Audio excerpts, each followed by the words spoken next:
स्वागत आहे तुमचं DK हॉरर स्टोरीजमध्ये.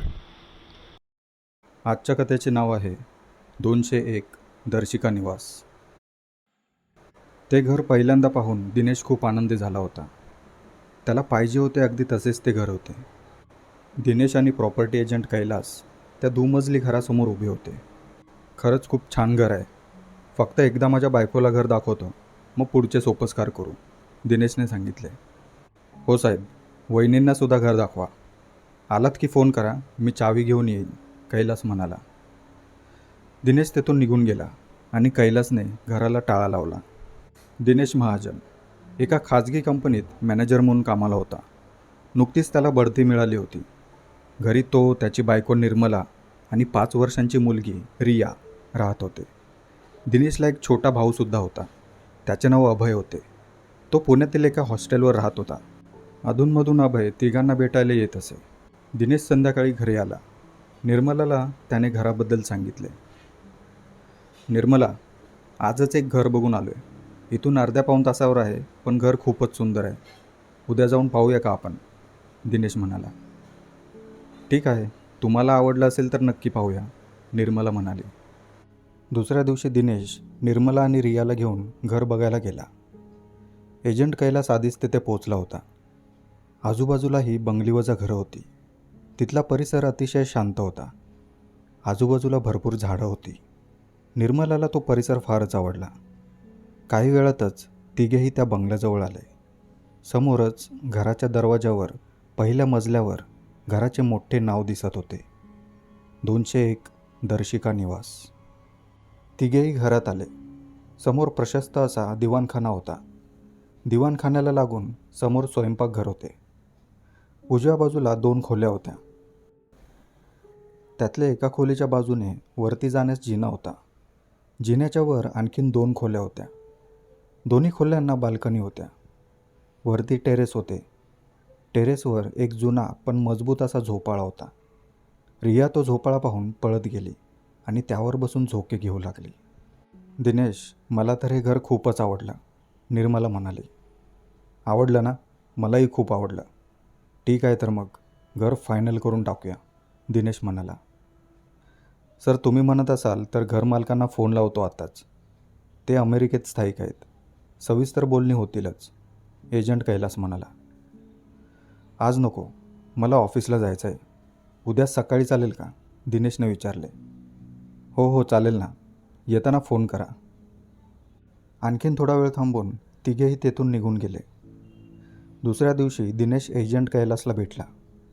सविस्तर बोलून त्याने घरासाठी 50,000ची आगाऊ रक्कम दिली. पुढे 15-20 दिवसात सर्व कागदोपत्री आणि पैशाचे व्यवहार पूर्ण झाले. राहायला येण्यापूर्वी दिनेशने घराची थोडीफार डागडुजी केली. घरावर असलेले जुने नाव काढून नवीन नावाचे मार्बल चढवण्यात आले. घराचे नाव ठेवण्यात आले होते 201 महाजन विला. पुढे महिन्याभरातच दिनेश कुटुंबाला घेऊन तेथे राहायला आला. पहिले 2 दिवस सामान सुमान लावण्यात गेले. अभयसुद्धा 2 दिवसांसाठी मदतीला आला होता. तिसऱ्या दिवशी तो परत पुण्याला निघून गेला होता. दिवस अगदी सामान्य चालले होते. तिघेही नव्या घरात रमू लागले होते. त्यांच्या घराच्या शेजारी पेंडसे कुटुंब राहत होते. तिथल्या पेंडसेबाई 50च्या आसपास होत्या. निर्मलासोबत त्यांची चांगली ओळख झाली होती. निर्मलाला त्यांनी एकदा चहाला बोलावले होते. त्या संध्याकाळी निर्मला रियाला घेऊन त्यांच्या घरी गेली होती. पेंडसेबाई हसतमुख स्वभावाच्या होत्या. त्यांच्यासोबत त्यांचे यजमान राहत होते. ते 60च्या आसपास होते. त्यांचाही स्वभाव अगदी मनमोकळा होता. इकडच्या तिकडच्या गप्पा मारल्यावर निर्मलाने पेंडसेबाईंना विचारले, मावशी, आमच्या आधी येथे कोण राहत होते? या प्रश्नावर पेंडसेबाई आणि त्यांचे पती दोघेही काहीसे अस्वस्थ झाले. पेंडसे काका म्हणाले, तसं बघायला गेलं तर गेली 6-7 वर्षे हे घर रिकामेच होते. त्यापूर्वी निरंजन साठे नावाचे गृहस्थ राहत होते. त्यांची फार मोठी ट्रॅजेडी आहे. बोलता बोलता पेंडसे काका थांबले. त्यांच्या कपाळाला आठ्या पडल्या होत्या. जणू पुढे काही सांगावे की नाही या संभ्रमात होते ते. असं काय झालं होतं काका, प्लीज सांगा, निर्मलाने विचारले. साठे कुटुंबात ते, त्यांची पत्नी, मोठी मुलगी आणि मुलगा असे होते. त्यांचा मुलगा अमेरिकेत स्थायिक झाला होता आणि मुलगी लग्न करून पुण्याला गेली होती. त्यानंतर दोघेच इथे राहत होते. एवढे बोलून काका थांबले. निर्मलाला वाटले त्यांना आणखीन काही सांगायचे, पण तिने फारसा विषय लांबवला नाही. चहा पाणी झाल्यावर तिने दोघांचा निरोप घेतला आणि रियाला घेऊन घरी आली. त्या दिवशी रविवार होता. दिनेशला सुट्टी होती. घरी जेवणाचा छान बेत केला होता. दुपारचे जेवण झाल्यावर तिघेही वरती टेरेसवर गेले होते. काही वेळ दिनेश आणि निर्मला फेरफटका मारीत होते, तर रिया झोपाळा खेळत होती. 10-15 मिनिटांनी तिघेही खाली आले. दिनेशने टेरेसचा दरवाजा उघडून घेतला आणि आतून कडी घातली. दुपारी ते साधारण 1-1.5 तास झोपले होते. संध्याकाळी 6 वाजता निर्मला टेरेसवरून कपडे खाली आणायला निघाली. जिना चढत असताना तिने समोर पाहिले. तिने पाहिले की टेरेसचा दरवाजा सताड उघडाच होता. निर्मलाने तिकडे दुर्लक्ष केले आणि कपडे खाली घेऊन आली. रात्रीचे जेवण करत असताना तिला आठवले आणि तिने दिनेशला विचारले, दिनेश, दुपारी तुम्ही टेरेसचा दरवाजा लावून घेतला होता ना? हो, दरवाजा लावून कढीसुद्धा लावली होती. का गं? दिनेश म्हणाला. अहो, मगाशी मी कपडे घ्यायला वरती गेले होते तर दरवाजा उघडाच होता, निर्मला म्हणाली. अच्छा, हवेने उघडला असेल. कडी सैल असावी ती. उद्या दुसरी कडी लावून घेऊया आपण, दिनेश म्हणाला. एवढ्यावरती हा विषय येथे संपला होता. दिनेशने दुसऱ्या दिवशी नवीन कडी आणली आणि दरवाजाला लावली. आणखीन काही दिवस अगदी सामान्यच गेले. त्या घरात येऊन साधारण 2 आठवडे उलटले होते आणि पुन्हा एकदा असे काही घडले. त्या दिवशी निर्मला आणि रिया दोघीच घरी होत्या. दिनेश कामाला गेला होता. संध्याकाळी निर्मला आणि रिया टेरेसवर जाण्यास निघाल्या. जिना चढताना निर्मलाने पाहिले टेरेसचे दार सताड उघडे होते. यावेळेस निर्मलाला हा प्रकार विचित्र आणि थोडा भीतीदायक वाटला, कारण तिला चांगले आठवत होते की दुपारी तिने टेरेसचा दरवाजा ओढून घेऊन कडी घातली होती. निर्मलाने रियाचा हात पकडला आणि सावध पावले टाकीत ती टेरेसवर आली. तिने सभोवती नजर फिरवली. टेरेस अगदी मोकळाच होता. संध्याकाळचा गार वारा सुटला होता. त्या वाऱ्याच्या झोतासोबत झोपाळा हालत होता. केशरी किरणं आसमंतात पसरली होती. सूर्य हळूहळू मावळतीला लागला होता. निर्मलाने पटापट कपडे काढून घेतली आणि टेरेस बंद करून रियाला घेऊन खाली आली. दिनेश रात्री उशिरा घरी आला. रात्रीचे जेवण झाल्यावर तिघेही बेडरूममध्ये गेले. रिया झोपल्यानंतर निर्मलाने विषय काढला.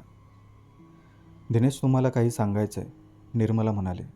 हो, सांग ना. दिनेश, मगाशी पुन्हा तोच प्रकार घडला. तोच प्रकार म्हणजे कसला प्रकार? दिनेशने विचारले. संध्याकाळी टेरेसचा दरवाजा उघडाच होता आणि मला चांगलं आठवते की मी दुपारी दार नीट लावून घेतले होते, कढीसुद्धा लावली होती, निर्मलाने सांगितले. दिनेशने काहीसा विचार केला आणि म्हणाला, चोर वगैरे तर नसेल? दिनेश, आतून लावलेली कडी कोण कशी काढू शकेल? रिया तर गेली नसेल दुपारी झोपाळ्यावर? नाही, रिया दुपारी झोपली होती. दिनेश, मला थोडी भीती वाटते आता, निर्मला म्हणाली. कसली भीती? प्लीज आता बोलू नकोस, भूताबिताचा प्रकार दिसतोय म्हणून, दिनेश म्हणाला. तसं नाही हो, पण रिया आणि मी घरात दोघीच असतात म्हणून म्हटलं. निर्मलाला शब्द सुचत नव्हते, पण तिच्या चेहऱ्यावर एक अनामिक भीती दिसत होती. बरं ठीक आहे, सकाळीच एक लॉक घेऊन येतो. गरज नसेल तेव्हा टेरेस आपण बंदच ठेवूया, ठीक आहे, दिनेश म्हणाला. दुसऱ्या दिवशी दिनेशने नवीन टाळा आणला आणि टेरेस बंद केले. निर्मला ही दिनेश घरी नसताना टेरेसवर जाणे टाळूच लागले. येणाऱ्या संकटाची चाहूल लागत होती. छोटे मोठे संकेत मिळत होते, पण दिनेशने त्या गोष्टीकडे दुर्लक्ष केले. निर्मला तशी धीट मनाची होती, पण काही काही घटना तिला ज्ञात होत्या, त्यामुळे तिच्या मनात धास्ती होतीच. फार फार तर आणखीन आठवडा उलटला असेल आणि त्या दिवशी जे काही घडले ते सर्वांनाच बुचकळ्यात आणि मनाला हादरवून टाकणारे होते. रात्रीचे 12 वाजून गेले होते. तिघेही गाढ झोपेत होते. अचानक दारावर जोरजोरात थापा पडल्या. दिनेश आणि निर्मला त्या आवाजाने दचकून जागे झाले. तो आवाज वरच्या म्हणजे टेरेसच्या दिशेने येत होता. निर्मला आता पुरती घाबरली होती. दिनेशही त्या आवाजाने चांगलाच दचकला होता. काही क्षण गेले आणि पुन्हा दरवाजावर थापा पडल्या. दोघेही जागीच गोठल्यासारखे बसून राहिले होते. निर्मलाच्या तोंडून तर शब्दच फुटत नव्हते. काही वेळाने दारावरच्या थापा बंद झाल्या होत्या. तरीही दोघे सावधच होते. दिनेश, मला खूप भीती वाटते, निर्मला थरथरत्या आवाजात म्हणाली. घाबरू नकोस, टेरेसला टाळ आहे, थांब मी बघून येतो, दिनेश म्हणाला. नको नको, आम्हाला इथे सोडून जाऊ नका. अगं किती घाबरशील, थांब लगेच येतो बघून, असे म्हणत दिनेश जागेवरून उठला आणि बेडरूमच्या बाहेर आला. दिवाणखान्यातील जिना चढून तो वरती आला. चढता चढता त्याच्या हृदयाची होणारी धडधड आणखीन वाढत होती.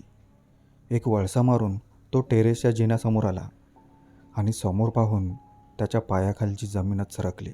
टेरेसचा दरवाजा सत्ताड उघडा होता.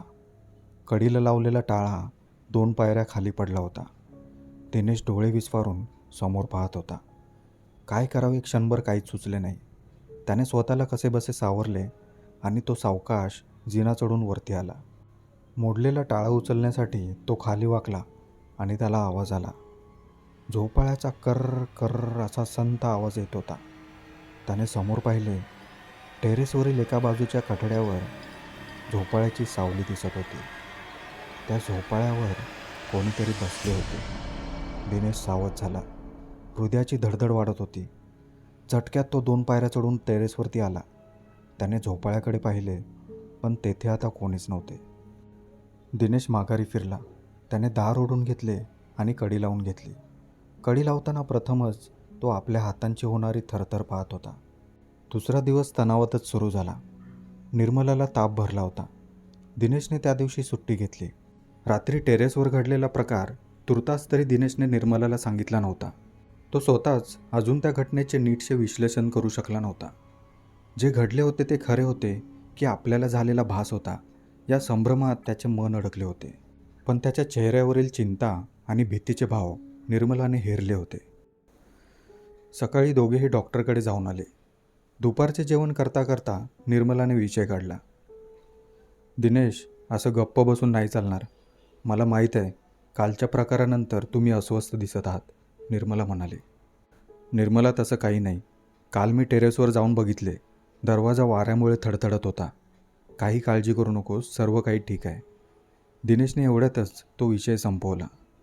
निर्मलाला या गोष्टी सांगितल्या तर ती घाबरून जाईल, कदाचित घर बदलण्याचा विचार करेल. म्हणून दिनेशने तिला कालच्या प्रकाराबद्दल काहीच सांगितले नाही. पण त्याच्या मनात धाकधूक कायम होती. जरी दिनेशने निर्मलाला काही सांगितले नव्हते, तरी निर्मलाने हेरले होते की काल नक्कीच काहीतरी अभद्र असे घडले होते. आणखीन 2 दिवस शांततेत निघून गेले आणि एका रात्रीचे जेवण आटोपून तिघेही लवकर झोपले होते. ती अमावस्येची रात्र होती. पहाटेचे 3 वाजून गेले होते. सर्वत्र काळोख आणि भयान शांतता पसरली होती. अचानक कुत्र्याचे विव्हळणे कानावर पडले. घराच्या बाजूलाच एखादे कुत्रे भुंकत होते. दिनेशची झोप त्या आवाजाने चाळवली. डोळे चोळत तो उठला आणि बघतो तर काय, तो बेडरूममध्ये नव्हता. दिनेश टेरेसवर झोपला होता. दिनेशच्या काळजात धस झाले. त्याने घाबरून आजूबाजूला पाहिले. बाजूचा तो झोपाळा हलत होता. त्याचा कर्र कर्र आवाज त्या शांत वातावरणात एक गूढ निर्मिती करीत होता. दिनेश लटपटत जागेवरून उठला आणि टेरेसच्या दरवाजातून खाली येऊ लागला. आणि समोरच त्याला दिसले. निर्मला जिन्याच्या शेजारी निपचित पडून होती. तिला असे पडलेले पाहून दिनेशचे अवसान गळाले. तो धावतच निर्मलाजवळ गेला. त्याने निर्मलाला उठवले. निर्मला झोपेतून जागी झाली. आजूबाजूचा अंदाज यायला तिला काहीसा अवकाश केला. दिनेश, मी इथे कशी आली? तिच्या आवाजात एक भीती दाटली होती. निर्मला, मला काहीच माहिती नाही. मी सुद्धा वरती टेरेसवर होतो. जाग आली तेव्हा मला कळाले, दिनेश म्हणाला. रिया कुठे आहे? दिनेश, रिया? दोघेही धावतच खाली बेडरूममध्ये आले. समोर रिया शांतपणे पलंगावर झोपली होती. तिला पाहून दोघांचाही जीव भांड्यात पडला. आता शांत बसून चालणार नव्हते. निर्मलाला थोडे बरे वाटल्यावर ती एका दुपारी पेंडसेबाईंकडे गेली होती. तिने पेंडसेबाईंना घरात घडणाऱ्या प्रकाराबद्दल काही प्रमाणात सांगितले. निर्मला, आता मी काय सांगू तुला? संध्याकाळी तुझ्या नवऱ्याला घेऊन ये घरी. माझे पती काही गोष्टी जाणून आहेत, ते तुम्हाला सविस्तर सांगतील. आणि हो, जरा जपूनच राहा बरं, पेंडसेबाई म्हणाल्या. संध्याकाळी निर्मला दिनेश आणि रियाला घेऊन पेंडसेबाईंकडे गेली. संध्याकाळचे 7 वाजून गेले होते. पेंडसे दाम्पत्याने त्यांचे स्वागत केले. चहापाणी झाल्यावर दिनेशने विषयाला सुरुवात केली. काका, गेल्या काही दिवसांपासून घरात काही विचित्र प्रकार घडत आहेत. तुम्ही इथे फार पूर्वीपासून राहता. तुम्हाला आमच्या घराबद्दल नक्कीच माहिती असेल. एवढे बोलून दिनेशने पेंडसे काकांना सविस्तरपणे घटना सांगितल्या. सर्व काही नीट ऐकून घेतल्यावर पेंडसे म्हणाले, दिनेश, तुम्हाला सर्व गोष्टी माहीत असलेल्या बऱ्या. सांगतो मी, सविस्तर तुम्हाला सर्व काही सांगतो. त्या घरात पूर्वी निरंजन साठे आणि त्यांचे कुटुंब राहत होते. मुलगी लग्न करून पुण्याला गेली होती. मुलगा अमेरिकेला स्थायिक झाला. त्यानंतर दोघेच नवरा बायको येथे राहत होते. निरंजन तसे माझ्यापेक्षा वयाने बरेच मोठे होते, पण आमच्यात चांगली घट्ट मैत्री होती. अनेकदा मी आणि माझी बायको आम्ही त्यांच्याकडे जायचो. ते सुद्धा आमच्याकडे यायचे. कालांतराने साठे वहिनी वारंवार आजारी पडू लागल्या होत्या. त्यांना हृदयाचा त्रास होता. तशा ट्रीटमेंटही सुरू केल्या होत्या. एका संध्याकाळी मी आणि माझी बायको त्यांच्याकडे सहज भेटायला गेलो होतो. निरंजननी मला ड्रिंकसाठी विचारले. तसं अधेमध्ये आम्ही दोघे ड्रिंक सोबत घ्यायचो. तेव्हाही आम्ही ड्रिंक घ्यायला टेरेसवर गेलो. बराच वेळ आमच्या गप्पा चालल्या होत्या. निरंजन साठेबाईंच्या आजारामुळे काहीसे अस्वस्थ आणि निराश झाले होते, हे त्यांच्या बोलण्यावरून कळत होते. तेव्हा आम्ही दोघे बराच वेळ टेरेसवर बसून राहिलो. माझी बायको केव्हाच घरी निघून गेली होती. रात्रीचे 12 वाजत आले तेव्हा मी उठलो. निरंजननाही मी खाली येण्यास सांगितले, पण ते म्हणाले होते, तुम्ही चला, मला आणखीन थोडा अवकाश आहे. त्यानंतर मी तेथून निघून गेलो.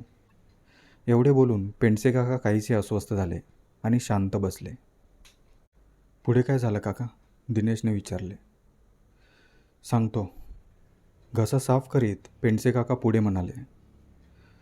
दुसऱ्या दिवशी सकाळी कळले की साठे वहिनींचा मृत्यू झाला होता. हृदयविकाराच्या झटक्याने त्यांना मृत्यू आला होता. निरंजन त्या घटनेनंतर पूर्ण कोलमडून गेले होते. अंत्यविधीनंतर सर्व सोपस्कार पार पडले होते. साठेंची मुलं काही दिवस त्यांच्यासोबत राहिली होती. त्यांच्या मुलाने त्यांना सोबत येण्याचे सांगितले, पण निरंजन तयार झाले नाहीत. आणखीन थोड्या दिवसात सर्वांची पांगापांग झाली आणि निरंजन त्या संपूर्ण घरात एकटे पडले होते. एके दिवशी संध्याकाळी मी त्यांना भेटायला गेलो होतो.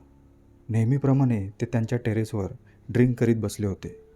तेव्हा ते माझ्याशी अगदी तुटकपणे बोलले. मी त्यांची मनोवस्था समजू शकत होतो. पेंडसे काका, निरंजन साठेंचा मृत्यू कसा झाला होता याबद्दल काही माहिती आहे का? निर्मलाने विचारले. निरंजन त्या घटनेनंतर फारच निराश राहू लागले होते. दिवसातील बराचसा वेळ ते टेरेसवरच असायचे, पण बऱ्याचदा रात्रीचेही ते टेरेसवरच दिसायचे. जणू टेरेसवरच त्यांनी स्वतःला डांबून घेतले होते. मी अधूनमधून त्यांना भेटायला जायचो, पण नंतर ते फारच तुटकपणे वागू आणि बोलू लागले होते.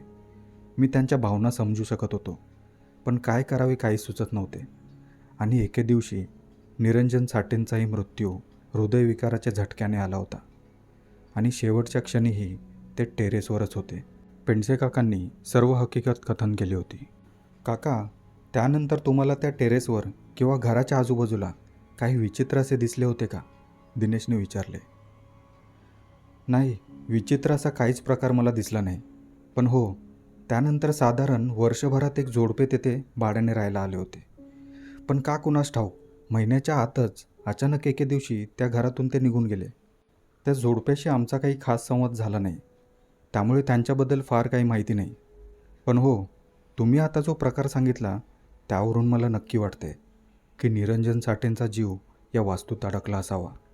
काही वेळानंतर निर्मला, दिनेश आणि रिया तेथून घरी परतले. रात्रीच्या जेवणावेळी दिनेश याच विचारात होता. निर्मलाने विचारले, दिनेश, काय करायचं ठरवलं आहे? निर्मला, मी उद्याच त्या एजंट कैलासला भेटतो. आणखीन काही माहिती मिळते का ते बघतो. आणि हो, अभयला मी 2 दिवसांसाठी बोलावलं आहे. नाहीतरी शनिवार आणि रविवार सुट्टीच आहे त्याला, दिनेशने सांगितले. दुसऱ्या दिवशी अभय सकाळी लवकरच घरी आला. अभयला घरात घडत असलेल्या अनैसर्गिक प्रकाराबद्दल काहीच कल्पना नव्हती.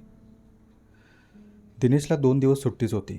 सकाळी चहा नाश्ता झाल्यावर दिनेश एजंट कैलासला भेटायला बाहेर पडला. कैलासचे ऑफिस अर्ध्या तासावरच होते. दिनेशने त्याच्या ऑफिससमोर मोटरसायकल उभी केली आणि आत शिरला. कैलास समोरच्या एका खुर्चीवर बसला होता. या महाजन साहेब, आज कसं काय येणं केलं? कैलास म्हणाला. कैलास, मी एका वेगळ्याच कामासाठी आलो आहे. हो बोला ना, मी काय मदत करू तुमची? कैलास, पूर्वी एक कुटुंब आमच्या आत्ताच्या घरी भाड्याने राहायला आले होते. मला त्यांचे पूर्ण नाव आणि नंबर मिळेल का? दिनेश म्हणाला. कैलास काहीसा विचारात पडला आणि म्हणाला, हो, साधारण 5 वर्षांपूर्वी जाधव कुटुंब त्या घरात भाड्याने राहायला आले होते. अगदी 11 महिन्यांचा करार केला होता, पण अचानक ते घर सोडून गेले होते. पण महाजन साहेब, या गोष्टीला बरीच वर्ष आलीत. आता तुम्हाला त्यांची माहिती कशाबद्दल हवी आहे? कैलास, तुम्हाला मी सर्व काही सविस्तर सांगेन, पण आत्ता माझ्याकडे वेळ कमी आहे. प्लीज मला त्यांचा पत्ता द्या, दिनेश म्हणाला. कैलासनेही आडेवेडे न घेता एक फाईल काढली आणि 5च मिनिटात त्याला जाधवांचा गावचा पत्ता सापडला. महाजन साहेब, हा त्यांचा गावचा पत्ता. त्यांचा नंबर नाही रेकॉर्डमध्ये. कैलासने फाईल पुढे सरकवली. दिनेशने तो पत्ता नोंद करून घेतला. जाधवच्या गावाचे नाव होते बेंडवडी. बेंडवडी साताऱ्याजवळच होते. दिनेश दुपारपर्यंत घरी आला. जेवायला बसल्यावर त्याने विषय काढला. निर्मला आणि दिनेशच्या बोलण्यावरून अभयला प्रकरणाचा अंदाज येऊ लागला. दादा, मी पण येतो तुझ्यासोबत त्या जाधवच्या घरी, अभय म्हणाला. नाही अभय, निर्मला आणि रिया दोघींना सोबत हवी. त्यांना एकटं सोडून नाही चालणार, दिनेश म्हणाला. दिनेश, तुम्ही अभयला सोबत घेऊन जा. मी रेखाला फोन लावला आहे. ती येईल थोडे दिवस आपल्यासोबत राहायला, निर्मला म्हणाली. दुसऱ्या दिवशी सकाळी लवकरच दिनेश आणि अभय गाडी घेऊन साताऱ्याला जायला निघाले. दुपारी 1च्या सुमारास गाडी बेंडवडी गावात आली. गाव तसं छोटंच होतं. कमानी शेजारी एक चहावाला होता. तेथे दोघांनी चहा घेतला. चहा घेता घेता दिनेशने चहावाल्याला विचारले, दादा, इथे गावात रमाकांत जाधव कुठे राहतात? रमा जाधव? त्याचं घर इथनं जवळच आहे. या समोरच्या रस्त्याने सरळ आत जावा. डावीकडे एक छोटं मंदिर दिसेल. तिथनं आत डावीकडं 50 पावलावर त्याचं घर आहे. पण तो आता इथे राहत नाही साहेब. तुम्हाला कोणाला भेटायचं आहे? चहावाल्याने विचारले. त्यांच्या घरी आता कोण असतं? दिनेशने विचारले. रमाकांतचा मोठा भाऊ गिरीराज आणि त्याची बायका पोरं आणि त्याची आई असेल आता. ठीक आहे, मी भेटतो त्यांना, असे म्हणत दिनेश आणि अभय गाडीत बसले आणि पुढे घराच्या दिशेने गेले. पुढे 2-3 मिनिटातच दोघेही जाधवांच्या घरी पोचले. घर अगदी मोठे प्रशस्त दिसत होते. दोघेही दारावर आले आणि कडी वाजवली. काही वेळाने एका स्त्रीने दरवाजा उघडला. समोर दिनेश आणि अभयला पाहून तिने पदर डोक्यावर घेतला. नमस्कार, आम्हाला गिरीराजनं भेटायचे. या आत्या, असे म्हणत ती स्त्री आत गेली. दिवाणखान्यात मोठा सोफा आणि खुर्च्या होत्या. दिनेश आणि अभय दोघेही खुर्च्यांवर बसले. काही वेळातच गिरीराज आतून बाहेर आले. गिरीराज एक 60तले इसम होते. अंगात पांढरा सदरा आणि धोतर, कपाळावर नाम ओढलेला, गळ्यात कसलीशी काळ्या मण्यांची माळ दिसत होती. त्यांचा चेहरा तेजपुंज दिसत होता आणि चेहऱ्यावर कमालीचे स्मितहास्य दिसत होते. दिनेश आणि अभय त्यांना पाहताच नकळत उभे राहिले आणि त्यांना नमस्कार केला. बसा बसा, खाली बसा, असे म्हणत गिरीराज समोरच्या खुर्चीवर बसले. दादा, मी दिनेश आणि हा माझा छोटा भाऊ अभय. आम्ही खरे तर रमाकांत जाधवांना भेटायला आलो होतो, दिनेश म्हणाला. नुकतीच एक भयानक घटना तुम्ही अनुभवली आहे, दिनेश, गिरीराज दिनेशकडे रोखून पाहत म्हणाले. हो, पण तुम्हाला कसं कळलं? दिनेशने चमकून विचारले. तुमच्या चेहऱ्यावर स्पष्ट दिसते. असो, रमाकांत माझा लहान भाऊ. तो इथे राहत नाही. नागपूरला एका खाजगी कंपनीत तो नोकरी करतो आणि तेथेच राहतो, गिरीराज म्हणाले. दिनेश काही क्षण शांत राहिला आणि म्हणाला, दादा, कदाचित तुम्हाला माहीत असेल, रमाकांत 5 वर्षांपूर्वी नवी मुंबईत एका बंगल्यात भाड्याने राहायला गेले होते. हो, माहीत आहे, आणि तुम्हीही तेथूनच आला आहात, गिरीराज म्हणाले. हो, पण तुम्हाला कसं कळलं? ते महत्त्वाचं नाही.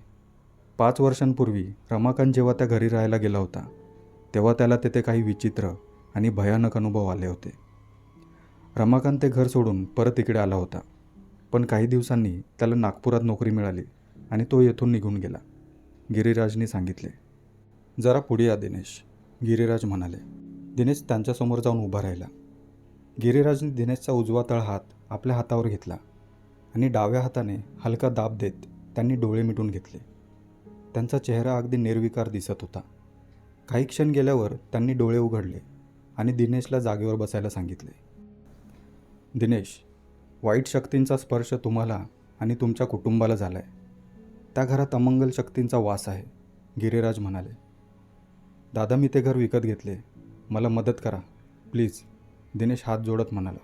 काळजी करू नका, मी तुमच्यासोबत येतो. आधी थोडे जेवून घ्या, दुपारी आपण लगेच निघू, गिरीराज म्हणाले. त्यांचा आश्वासक आवाज दिनेश आणि अभयला खूप धीर देऊन गेला. दुपारचे जेवण झाल्यानंतर दिनेश, अभय आणि गिरीराज तिघेही गाडीने घरी जाण्यास निघाले. गिरीराजने सोबत काही सामान घेतले होते. प्रवासात दिनेशने गिरीराजना विचारले, दादा, ज्यावेळेस रमाकांतना तेथे वाईट अनुभव आले होते तेव्हा तुम्ही त्या घरी. दिनेशला उचित शब्द सुचत नव्हते. एक स्मित हास्य करीत गिरीराज म्हणाले, सर्व नियतीचा खेळ आहे. रमाकांत त्या घराशी बांधील नव्हता. तो कधीही ते घर सोडू शकत होता आणि त्याने तसेच केले. त्याला माझ्या मदतीचीही गरज नव्हती. पण मी जाणून होतो माझा त्या घराशी संपर्क नक्की येणार आहे. आणि आज कर्मधर्म संयोगाने तुम्ही माझ्यापर्यंत आलात. ही माझी नियती आहे आणि तुम्ही एक माध्यम आहात. मजल दरमजल करीत गाडी संध्याकाळी 9च्या सुमारास नवी मुंबईत आली. दिनेश, अभय आणि त्यांच्या मागोमाग गिरीराज घरात आले. घरात पाऊल टाकल्यावर गिरीराजनी सभोवार नजर फिरवली. सावकाश ते घराचा अंदाज घेऊ लागले. दिनेशने निर्मलाचा गिरीराज यांच्याशी परिचय करून दिला. निर्मलाची बहीण रेखाही घरी आली होती. दिनेश, मला पूर्ण घर पाहायचे आहे, गिरीराज म्हणाले. हो, अभय, दादांसोबत जा आणि पूर्ण घर दाखव त्यांना, दिनेश अभयला म्हणाला. त्याची काही गरज नाही, तुम्ही सर्वजण थोडा वेळ एका ठिकाणी बसा, गिरीराज म्हणाले आणि सर्वजण दिवाणखान्यात बसले. गिरीराजनी गळ्यातील काळ्या मण्यांची माळ हातात घेतली. तोंडाने ते काहीतरी पुटपुटत होते. सावकाश पावले टाकीत त्यांनी खालील सर्व खोल्या पाहिल्या. त्यानंतर ते जिना चढून वरती पहिल्या मजल्यावर गेले. तेथेही त्यांनी सर्व खोल्या पाहिल्या. एक वळसा मारून ते टेरेसच्या जिन्याजवळ आले आणि तेथे थबकले. हातातील मण्यांची माळ जड झाली होती. त्यांनी समोर पाहिले. टेरेसचे दार उघडे होते. बाहेरून आलेला तिरपा अर्धवट प्रकाश आतील भिंतीवर पडला होता आणि त्यात दिसत होती एक सावली. टेरेसवर कोणीतरी उभे होते. काही वेळाने गिरीराज खाली आले. सर्वजण अजूनही दिवाणखान्यातच बसले होते. गिरीराजना खाली येताना पाहून दिनेश पाठोपाठ सर्वजण उभे राहिले. बसा बसा, सर्वजण बसा, असे म्हणत गिरीराज एका खुर्चीवर बसले. दादा, बराच उशीर झालाय, आपण जेवून घेऊया का, दिनेश म्हणाला. मी रात्रीचा जेवत नाही, मला फक्त कपभर दूध द्या, गिरीराज म्हणाले. आणि हो, तुम्ही सर्वजण जेवून झोपलात तरी चालेल. मी आजची रात्र टेरेसवर काढणार आहे. मला फक्त एखादी चटई अथवा सतरंजी द्या. हो दादा, मी व्यवस्था करतो, दिनेश म्हणाला. सर्वांचे जेवण होईपर्यंत रात्रीचे 11 वाजून गेले होते. गिरीराजने थोडेसे दूध पिऊन घेतले. टेरेसवर जाण्यापूर्वी गिरीराजने सर्वांना सांगितले, रात्री टेरेसवरून कसलाही आवाज आला तरी वरती यायचे नाही. गिरीराज टेरेसवर गेले. रात्रीचे 11:30 वाजले होते. गार वारा सुटला होता. सर्वत्र चिडीचूप शांतता पसरली होती. गिरीराज सतरंजीवर मांडी घालून बसले होते. त्यांनी डोळे मिटून घेतले आणि मंत्रपठण सुरू केले. बराच वेळ निघून गेला होता. रात्री 12च्या सुमारास काहीतरी हालचाल झाली. कर्र कर्र आवाज करीत झोपाळा हलू लागला. गिरीराजनी डोळे उघडले.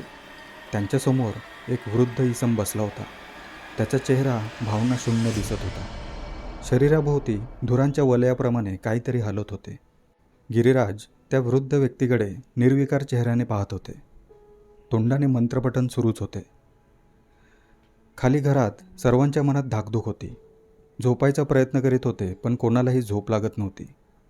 12:30च्या सुमारास टेरेसवरून एक मोठा आवाज आला. कोणीतरी मोठ्याने ओरडले होते. सर्वांची त्या आवाजाने भीतीने गाळण उडाली. दिनेश, अभय, निर्मला आणि रेखा दिवाणखान्यात आले. दादा, मी बघू का, काय झाले वरती, अभयने दिनेशला विचारले. अरे पण गिरीराजने निक्षून सांगितले, काहीही झालं तरी वरती यायचे नाही, आपण थोडा वेळ इथेच बसून वाट पाहूया, दिनेश म्हणाला.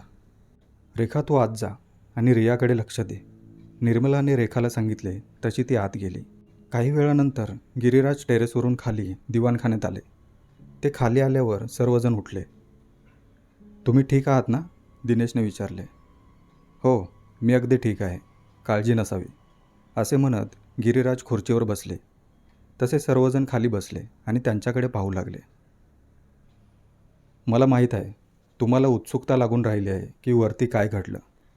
तुम्ही जो आवाज ऐकला तो आवाज त्या अतृप्त आत्म्याचा होता, गिरिराज म्हणाले. सर्वजण एकमेकांच्या तोंडाकडे पाहू लागले. हे सर्व काही त्यांच्या आकलनाच्या पलीकडचे होते. आणखीन काही न बोलता गिरिराजने सर्वांना झोपायला सांगितले. ती रात्र कशीबशी निघून गेली. दुसऱ्या दिवशी सकाळी सर्वजण न्याहारी करीत बसले होते. तेव्हा दिनेशने गिरिराजना विचारले, दादा, काल तुम्ही त्या अतृप्त आत्म्याबद्दल काही सांगत होता. त्याला अडवत गिरिराज म्हणाले, सकाळच्या मंगळ प्रहरी अशा अमंगळ गोष्टींची चर्चा करू नये. मी आता काही वेळासाठी बाहेर जाणार आहे. दुपारी परत येईन, तेव्हा आपण बोलूया. न्याहारी झाल्यावर गिरिराज घराबाहेर पडले. दिनेशने कामावर सुट्टी घेतली होती. अभयने सुद्धा फोन करून येणार नसल्याचे सांगितले होते. दुपारी 1:30 वाजता गिरिराज घरी आले. दुपारचे जेवण झाल्यावर त्यांनी दिनेश आणि अभयला दिवाणखान्यात बोलावले. गिरिराजनी त्यांच्या कापडी थैलीतून काळ्या रंगाच्या पुड्या काढल्या आणि म्हणाले, या पुड्या घरात चारी बाजूंनी ठेवा. पहिल्या मजल्यावर सुद्धा ठेवा आणि हो, टेरेसवर सुद्धा. त्याप्रमाणे दिनेश आणि अभयने त्या सर्व पुड्या घरात आणि टेरेसवर चारी बाजूंना ठेवल्या. शेजारच्या पेंडसे दाम्पत्याला एव्हाना गिरिराजबद्दल कळाले होते. त्यांनीसुद्धा गिरिराज यांची भेट घेतली होती. दुपारी गिरिराजनी दिनेश आणि निर्मलाला एका खोलीत बोलावले. दिनेश, निर्मला, तुमच्या या वास्तूत एक अतृप्त आत्मा वास करत आहे, हे तुम्हाला माहीत आहेच. त्या दुष्ट शक्तीपासून सुटका हवी असेल तर आजची रात्र महत्त्वाची आहे, गिरिराज म्हणाले. काय करावं लागेल आम्हाला, दिनेशने विचारले. संध्याकाळी सूर्यास्त झाल्यानंतर देवघरातील दिवा तेवत ठेवा. तो विसता कामा नये. वेळोवेळी त्यात तेल घालीत राहा. धूप आणि अगरबत्तीसुद्धा लावा.